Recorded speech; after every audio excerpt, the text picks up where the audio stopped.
The price shouldn't dictate whether crypto is good or bad. We're here because we see the potential and the power of the technology to transform the future of money. We've got to advocate for this industry. Marketing and PR is often an afterthought. It's supposed to go hand in hand. One of the common mistakes with crypto teams is when they're in a crisis, they call us, but by that time, it's too late. You've got to have a comms plan. You want to be proactive. It's a long game. It's about consistently getting your message across. We're gonna get to 1 billion.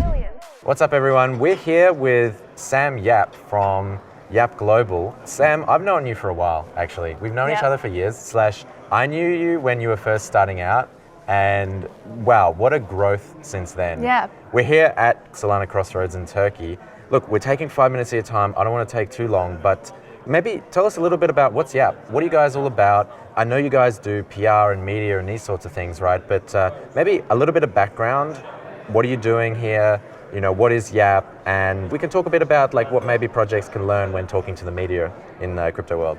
Yeah, thanks, George. Thanks for the invite to this amazing event. Cool, and we go way back. You were one of my first clients back in 2018 when you were working on your crypto remittance company. Yep. So back in the day. So YAP Global is a global PR agency that helps crypto companies tell their stories. We specialize in helping Web3, DeFi companies as well spread their message. We work a lot with the crypto media and the crypto press. Right. And since we met, we've been through a lot. There's been ups and down cycles. You've seen in crypto. many cycles, right? I've seen a few cycles, not as many as you, but I've seen a few cycles. And you'll notice that the perception of crypto really fluctuates with the price. Well, actually, this is a good point, right? Yeah. So how has the media landscape for crypto changed from when you first started to now? Yeah. Because I think when you first started, it was all about ICOs, and it was during that time period. And then all of these other things popped up like NFTs and DeFi and whatever. Yeah. So how have things changed? Are people is that easy to talk about, or I don't know, what does the media want to know about? Yeah, I think with all the cycles, we've learned, you've seen many, that firstly, why are we all here? We're here because we see the potential and the power of the technology to transform the future of money. Yep. It is changing the way we transact with one another. And it all started with Bitcoin. Yep. And now there's multiple ecosystems. No, it started with YAP Islands with the stones. Yes. Right? Yeah. Which we spoke about on the podcast, which everyone should go check out as well. YAPcast, yes. Yeah, YAPcast. But we're all here because we believe in the technology. Yep. Well, at least the true believers are. And so we've always seen the potential. With every new cycle, it does bring in new entrants. And so the adoption, you talk about onboarding the next billion people onto crypto, every cycle, we bring on more people. We're getting there. Until we get to 1 billion. We're going to get to 1 billion. That's exciting. We're going to get to 1 billion. So, it's gonna be great. So that's what I've recognized and seen. Yeah. However, the stigma of crypto, it does fluctuate with the price. But I think over time, that's not going to be so important. It's going to be more about the technology because the price shouldn't dictate whether crypto is good or bad. The tech 100%. is there. The tech is... But when you say stigma, who is putting this stigma out there? Is this the media that's putting this out there? And why? Why are they doing that? / do they just not know? Is education a problem? Or, because, a lot of this sort of, let's say, boomer media, have they changed their position in crypto over time? Maybe not so much. But then we also have a lot of crypto media as well, right? Which is servicing that segment. So I don't know, why is there sometimes in the media certain stigmas or something like that about crypto? I think it's first important to understand who the media serves. Right. It's meant to serve the people, and so it is also representative of their audience and their audience views. And regulation has come into it, and so we're speaking of a time where we're in the bear market, and U.S. regulators are after the exchanges and protocols, and so the media presents all that, and so that's kind of where that stigma comes from. Right. But then crypto media is equally important because it's like advocating for the industry. However, it's also the media is always meant to be the fourth estate. So it's also meant to, make sure that the projects that are around are being kept in check, kept accountable. We've got to advocate for this industry because we know 1 billion people are going to be on board into crypto. Absolutely. And so a lot of your clients as well, they might want to talk to the media. They might want to get their message out there. And we've seen it here, here at the conference, we have, I don't know how many blockchain clubs. I was told 25 just in Istanbul alone, blockchain clubs for universities, right? So a lot of these universities, they're forming teams and they're generally engineering heavy teams as well.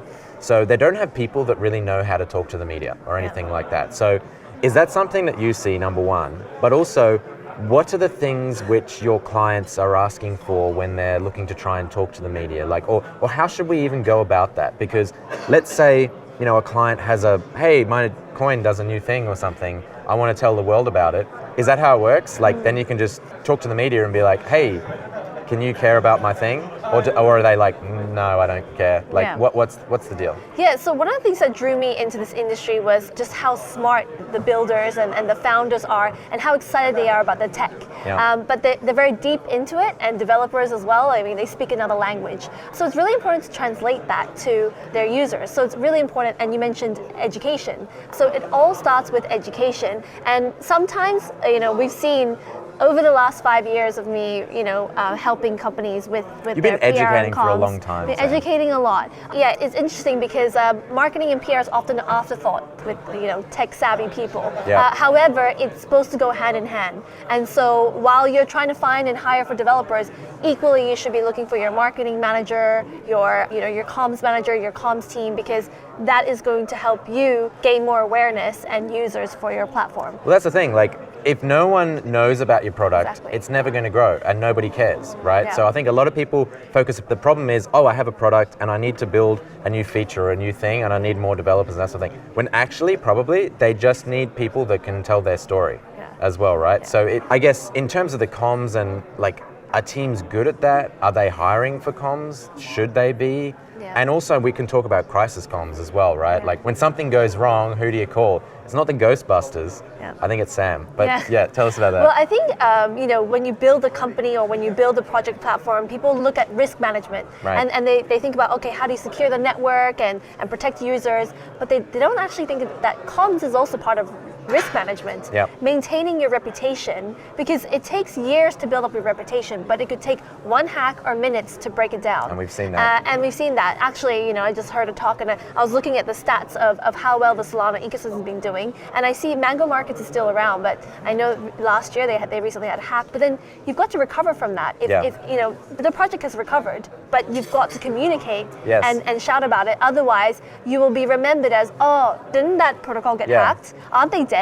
So we see that a lot. What do you do in that situation, right? Like, let's say a bad thing happens. Like, what's the next step, right? So bad thing happens, we've got to obviously communicate that the bad thing happened. But then 6 months down the track when you're still going and people are perhaps remembering you as the thing where the bad thing happened, well, how do we change that? So the thing about comms is it's a long game, and it's about consistently getting your message across.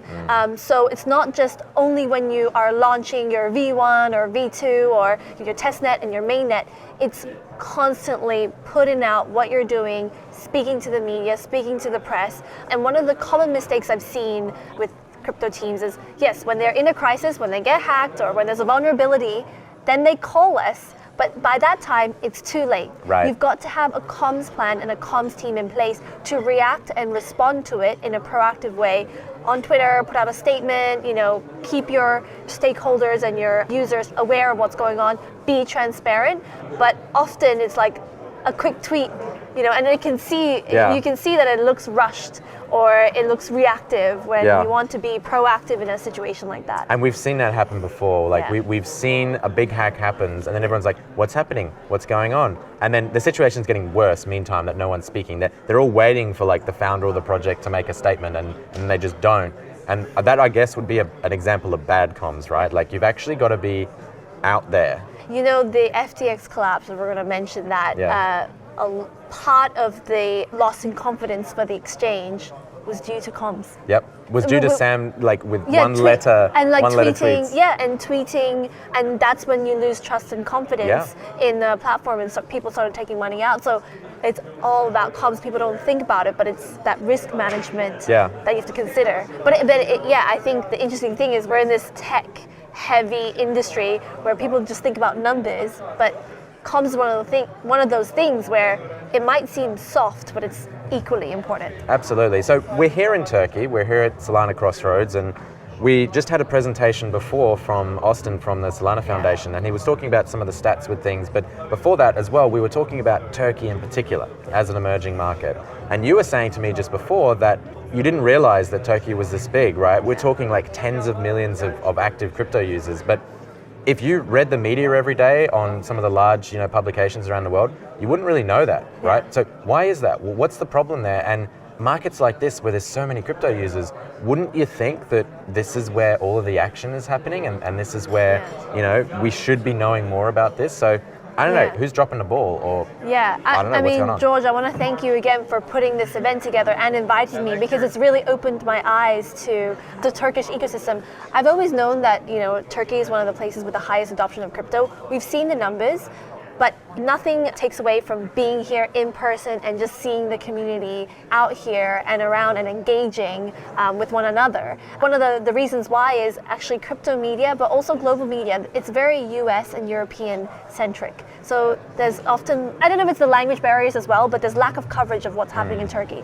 lack of coverage of what's happening in Asia, Southeast Asia and Asia Pacific I've region. always said APAC, everyone should know what's going on there. So it's really, the media needs to be aware of this, but putting conferences like this, inviting press is really important as well. And this is just the beginning. So hopefully in the years to come, more people will come and just see the activity that's happening here. Is this a comms problem for people in this market being able to communicate more? And I guess for us, we're certainly looking at the English language media a lot, right? So maybe that's our bias, but do you think it's a problem of more projects need to be reaching out, or more projects need to be thinking about this? Probably many people haven't thought about this, right? So, it's good having you here to be actually, there's a step-by-step process, right? Maybe we can talk a little bit about that process. If someone wants to start changing the narrative or start getting their word out, working with someone like yourselves at YAP, what happens? What's the step-by-step? How do we do that? Yeah, so I just want to say, as you said, maybe it's a bias or that we come from the English, language-speaking world, but it really is about bridging that gap and translating, what's happening. In terms of, how to raise awareness and build your brand, agencies, PR and marketing agencies are a good start because they speak to a lot of the media, so it's a good way to kind of learn how to shape your story and then start telling your story. Because what's happening is there's actually a lot of activity here in Turkey. All that needs to be done is just shout about it. Shout about it. Yeah. But how do you do that in the right way, and also in a way that's going to be receptive to the global media? But vice versa, global media should be looking into this, to the activity here, if it is one of the main drivers of crypto adoption globally. I think it's a big part of the story. So it's both ways. Right, and shouting about it probably doesn't mean me doing a tweet about something, right? It's actually a bit more involved than that, right? So you guys go through a plan with your clients, and tell us a little bit about that. Yeah, so when we onboard a client, what we do is we like to do a brand positioning workshop. So it's very important to get your one-liner established, just how you describe yourself, your company description. Also get your vision and mission. People love stories, and it's a really great way to interact with your brand. So sometimes it's good to have an external team while you're so laser focused on building your product to just pull out little bits of how you can explain your project or your platform better. So that's how we help. Makes sense. And I've seen you guys work in action as well. I think it's really great, and you're able to tease out those pieces of information which maybe engineering-centric teams are not able to do by themselves. So, all right, well look, we're in 2023. We're closing it up now, but what are you looking forward to this year? What's your sort of exciting things? Are there any particular developments you're looking forward to, or what do you want to achieve this year perhaps at YAP? Yeah, well, I mean, when you opened the conference, you talked about building. Yes. Rebuilding and building, and I think we're in a bear market, but the building side is actually the most exciting. So we're building our team. We're also looking at offering more full services, such as marketing services, and so that's something that we're excited to build this year. Amazing. And I have seen your team grow from literally just you to a massive all around the world team all over the place. So that's been amazing to see that growth. But look, Sam, thank you so much for joining us today. It's a pleasure having you here at Solana Crossroads. And anyone who has any questions, where should they reach out to? Website, Twitter? Yeah, yapglobal.com, but also, my Twitter is Samantha W. Yap, and then there's also YAP Global Team. So awesome. Lots of places. Awesome. Thank you so much, Sam. Have a great rest of the day. Thank you, George. And pleasure being here. Awesome. Cheers.